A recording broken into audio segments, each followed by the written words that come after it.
प्रकल्पग्रस्त कृती समिती मार्फत आमरण उपोषण चालू केलेलं आहे. आम्ही विद्यापीठ प्रशासन आमची दखल घेत नाही म्हणून आम्हाला नाईलाजास्तव हे उपोषण करावं लागत आहे. आमच्या प्रमुख मागणी आहेत, प्रकल्पग्रस्त भरती तात्काळ झाली पाहिजे. दुसरी मागणी आहे की आमचं मजुराचं कामगार वेतन आहे ते विद्यापीठ प्रशासन वाढवत नाही, कमी दरामध्ये काम करून घेत आहे. ही एक दोन मागण्या आहेत. आणि ज्या प्रकल्पग्रस्त बांधवाचे प्रमाणपत्र हस्तांतरण राहिले त्यांना पण तात्काळ जिल्हाधिकारी साहेबांनी त्यांचे प्रमाणपत्र हस्तांतरण करून द्यावे, त्रुट्या काढीत बसू नये. कारण भरतीची तारीख अंतिम आली की सारखी मुदत वाढ देत आहेत. कारण त्या प्रकल्पग्रस्त प्रमाणपत्र हस्तांतरणचे राहिलेले जर हे झाले तर मुदत वाढ द्यायचा प्रश्न. एकूण किती प्रकल्पग्रस्त आहेत सगळे? आमचे सगळे 400 ते 500 प्रकल्पग्रस्त सर्वांना प्रकल्पग्रस्त आहेत. प्रमाणपत्र भेटले का? हो आहेत.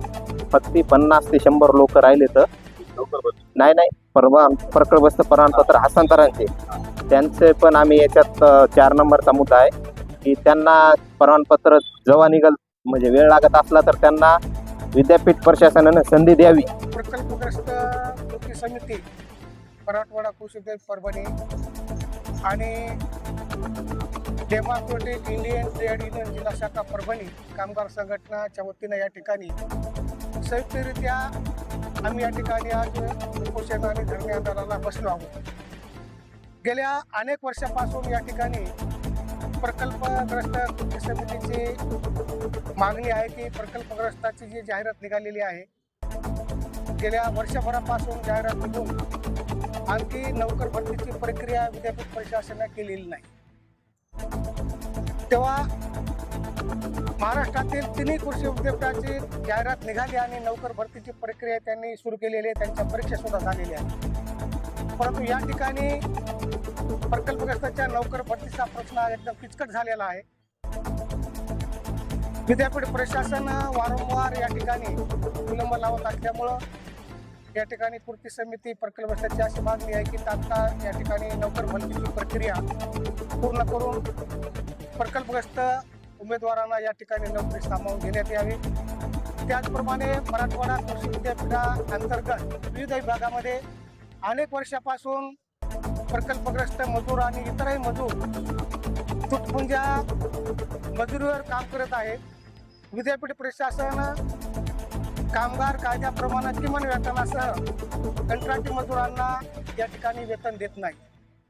संघटनेच्या वतीने सुद्धा या ठिकाणी विद्यापीठ प्रशासनाला अनेक वेळा धरणे आंदोलन उपोषण करून आम्ही निवेदन दिलेले आहे, तोंडीसुद्धा चर्चा झालेली आहे. परंतु चर्चा होत असताना आम्हाला फक्त तोंडी आश्वासन दिले जात आहे आणि त्याची अंमलबजावणी कुठल्या प्रकारची होत नाही. विद्यापीठ प्रशासन या दोन्ही प्रश्नावर कुठल्या प्रकारचं गांभीर्यानं या ठिकाणी आमचा विषय घेत नाही. म्हणून आम्ही आज कामगार संघटना आणि प्रकल्पग्रस्त कृती समितीच्या वतीनं या ठिकाणी आमरण उपोषण धरणे आंदोलनास सुरुवात केलेली आहे. विद्यापीठ प्रशासनानं आमच्या या दोन्ही बी संघटना आणि प्रकल्प कृती समितीच्या मागण्या ज्या आहेत, प्रकल्पग्रस्त नोकर भरती आणि मजुरांच्या कंत्राटी मजुरांच्या किमान वेतनाच्या वेतनवाढीचा विषय हा तातडीनं या ठिकाणी आपण निकाली काढावा.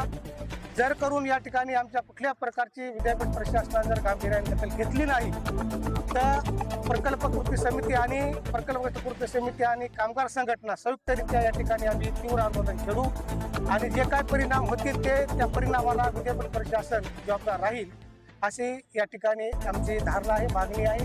परंतु ती वेळ आमच्या विद्यापीठ प्रशासनाला येऊ देऊ नये अशी आमची विद्यापीठ प्रशासनाकडे प्रस्ताव आहे, मागणी आहे.